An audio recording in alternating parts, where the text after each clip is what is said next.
ആയുർവേദത്തിലെ ഒരു പ്രധാനപ്പെട്ട സ്വേദന ചികിത്സയാണ് കഷായധാര എന്ന് പറയുന്നത്.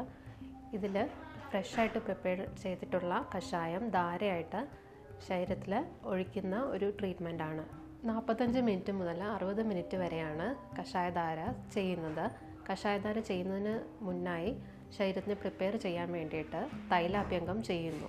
ഓരോ രോഗിയുടെ അവസ്ഥ അനുസരിച്ചിട്ടും രോഗാവസ്ഥ അനുസരിച്ചിട്ടും ഉള്ള കഷായമാണ് കഷായധാര ചെയ്യാനായിട്ട് തിരഞ്ഞെടുക്കുന്നത്. ഇതിൽ ദശമൂലം കഷായം, ത്രിഫല കഷായം, മഞ്ചിഷ്ടാദി കഷായം, ആരോഗ്യതാദി കഷായം തുടങ്ങിയവയൊക്കെ ഉദാഹരണങ്ങളാണ്. ഇനി കഷായധാരയുടെ പ്രയോജനങ്ങൾ, ബെനിഫിറ്റ്സ് എന്തൊക്കെയാണെന്ന് നോക്കാം.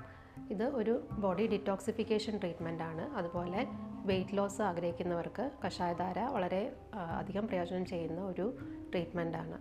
അതുപോലെ മസിൽസിൻ്റെയും ജോയിൻസിൻ്റെയും പെയിൻ റിലീഫ്, സ്റ്റിഫ്നെസ് റിലീഫ് ഇതിനൊക്കെ വേണ്ടിയിട്ടും കഷായധാര ചെയ്തു വരുന്നു.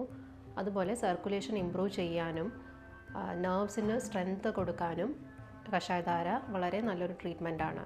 അതുപോലെ ചില സ്കിൻ കണ്ടീഷൻസ്, സോറിയാസിസ്, എക്സിമ തുടങ്ങിയ അവസ്ഥകളിലും ഇച്ചിങ് എല്ലാം കുറയാൻ വേണ്ടിയിട്ടും സ്കിൻ ഹെൽത്ത് ഇംപ്രൂവ് ചെയ്യാനും കഷായധാര ചെയ്തു വരുന്നു. അതുപോലെ ക്രോണിക് ആയിട്ടുള്ള ആർത്രൈറ്റിസ് പോലെയുള്ള അവസ്ഥകളിലും കഷായധാര ചെയ്തു വരുന്നു.